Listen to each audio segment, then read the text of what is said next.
الحمد للہ وحدہ والصلاة والسلام علی من لا نبی بعدہ اما بعد فاعوذ باللہ من الشیطان الرجیم بسم اللہ الرحمن الرحیم قل ان کنتم تحبون اللہ فاتبعونی یحببکم اللہ ویغفر لکم ذنوبکم واللہ غفور رحیم۔ عن انس رضی اللہ تعالی عنہ قال قال رسول اللہ صلی اللہ علیہ وسلم لا يؤمن احدکم حتی اکون احب الیہ من والدہ وولدہ والناس اجمعین۔ رواہ الامام الہمام البخاری فی صحیحہ۔ صدق اللہ العظیم وبلغنا رسولہ النبی الأمی الکریم ونحن علی ذلک لمن الشاہدین والشاکرین والحمد للہ رب العالمین۔ جا زندگی مدینہ سے جھونکے ہوا کلا، شاہد کے حضور خفا ہیں مناکلا۔ کچھ ہم بھی اپنا چہرہ باطن سنوار لیں، ابو بکر سے وہ آئین عشق و وفا کلا۔ دنیا مسلمہ پر بہت ہی تنگ ہو گئی، فاروق اعظم کے دور کے وہ نقشے اٹھا کے لا۔ جن سے گناہ نے ہمیں محروم کر دیا، عثمان کی ذات کے وہ زاویے شرم و حیا کے لا۔ مغرب کی گلیوں میں مارا مارا نہ پھر اے گدائے علم، جا اور دروازہ علم سے خیرات جا کے لا۔ نام محمد سے دلوں کو سرور ملتا ہے صلی اللہ علیہ وسلم۔ حضور پاک کے نام پر شوق سے کہنا چاہیے صلی اللہ علیہ وسلم۔ نام محمد سے دلوں کو سرور ملتا ہے، نگاہ فکر کو تازہ شعور ملتا ہے۔ نصیب کیسا بھی ہو واسطہ احمد کا دے کے، نصیب کیسا بھی ہو وسیلہ محمد کا دے کے، خدا سے جو بھی مانگیں ضرور ملتا ہے۔ معزز دوستو، آج 11 نومبر 2021 بروز جمعرات ہے، اور آپ کے یہاں جامع مسجد صدیق اکبر رضی اللہ تعالیٰ عنہ گروٹ شہر ضلع خوشاب میں حضرت مولانا محمد فیصل، اللہ پاک ان کی عمر میں برکات عطا فرمائے، ان کی دعوت پرخلوص پر میں آپ کی خدمت میں موجود ہوں۔ ہمارے اسٹیج پر حضرت مولانا عبدالسلام رحمانی اور جملہ ان کے احباب جتنے حضرات موجود ہیں، ان حضرات کے علم اور عمل میں اللہ برکات عطا فرمائے۔ ان کے زیر انصرام، زیر اہتمام، زیر انتظام میں آپ کی خدمت میں ہوں۔ مجھے بہت خوشی ہے کہ نوجوان مل کر اس کام کو سنبھالے ہوئے ہیں۔ ابھی مجھے آپ کے یہاں کے مولانا کی میڈیا ٹیم کا تعارف میں نے دیکھا ہر لڑکا نوجوان ہے۔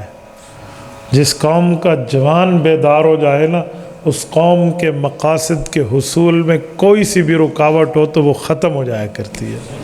یہ بہت بڑی خوشی کی بات ہے۔ اللہ تعالیٰ آپ حضرات کے اس جذبے کو قبول فرمائے، اور اللہ رب العزت آپ کے ان تمام معاملات میں برکات عطا فرمائے۔ دوسرے نمبر پہ میرے لیے یہ بھی خوشی کی بات ہے کہ آج سے تقریباً 4-4.5 ماہ قبل حضرت مولانا فیصل دامت برکاتہم نے مجھے تاریخ کے لیے رابطہ کیا، اور ہم نے مشورے سے یہ دن رکھا۔ میں احباب کو کہتے رہتا ہوں کہ یار جب ٹائم رکھنا ہو تو کم از کم درمیان میں وقفہ رکھا کریں۔ لوگ کہتے ہیں جی یہ دے دیں وہ دے دیں، بڑا مشکل ہے حضرت، یقین مانے میں بعض اوقات بتاتا نہیں ہوں۔ لوگ کہتے ہیں کیا بات ہے، میرے سامنے رب کا قرآن کھلا ہوا ہے۔ میں مارچ تک 2022 تک، اب نومبر چل رہا ہے، مارچ 2022 تک ختمات بخاری لکھ چکا ہوں۔ اب ایک بندہ مجھے درمیان میں کہے جی آپ مجھے دن دیں، اور میں کہوں جی نہیں ہے، تو پھر لوگ کہیں گے جی اب اس کی تاریخ لگنا شروع ہو گئی، ہمیں تاریخ نہیں دیتا۔ تو آپ حضرات نے یہ کام نہیں کیا، آپ نے پہلے سے ہی لیا ہے، تو یہ بہت بڑی بات ہے۔ حالانکہ مجھ سے بڑے حضرات نے اس تاریخ پر بات کی، پر آپ کے بعد کی تو الاقدم فالاقدم، الاول فالاول ہوتا ہے۔ تو میں نے ان حضرات سے معذرت کرتے ہوئے کہا کہ حضرت میری یہ بات طے ہو چکی ہے۔ تو یہ چیزیں میں صرف اس لیے کہہ رہا ہوں کہ آپ حضرات کی شکریہ اس پر آپ مستحق ہیں اس کے۔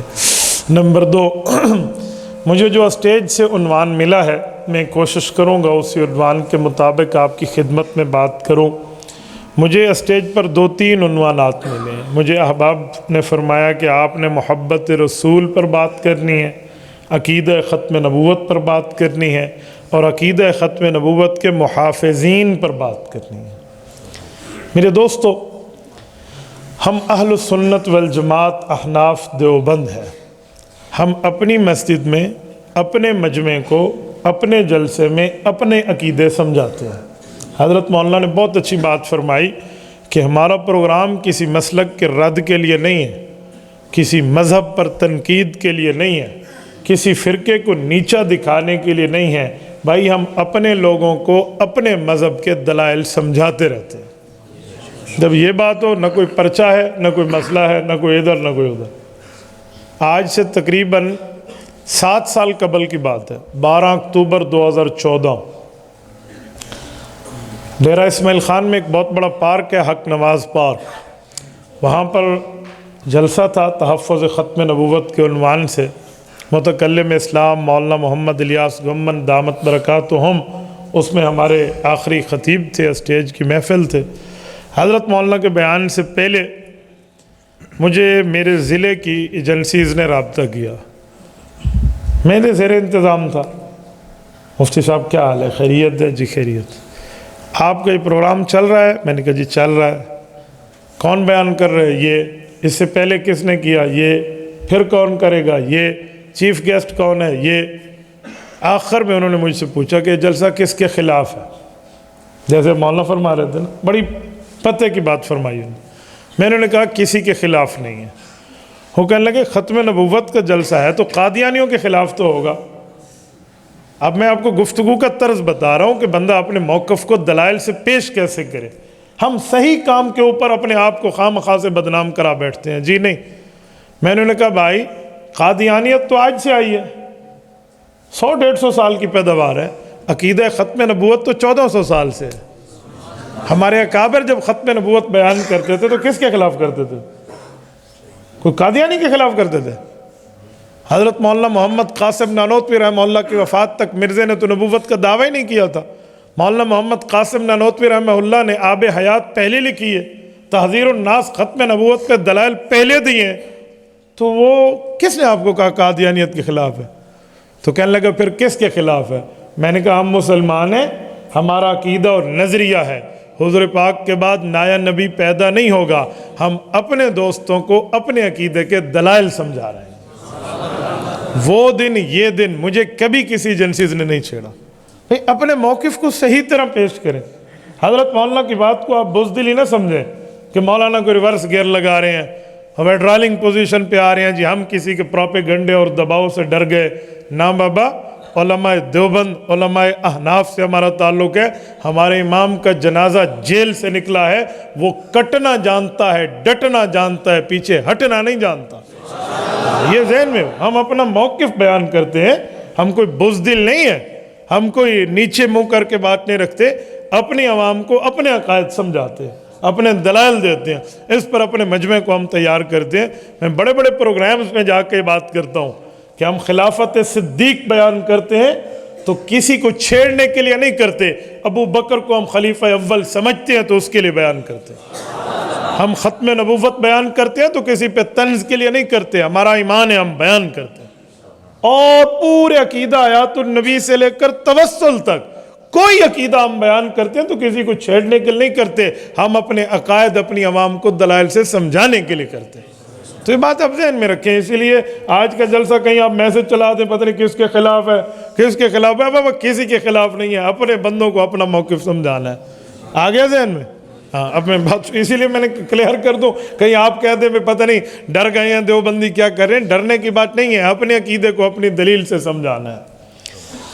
میں عنوان پر بات کر رہا ہوں محبت رسول، پھر میں انشاءاللہ تعالی عقیدہ ختم نبوت اور اس کے محافظین پر بھی بات کروں گا۔ بنیادی بات میں نے آپ کی خدمت میں قرآن کریم سورت نمبر 3 سورت آل عمران آیت نمبر 31 تلاوت کی ہے،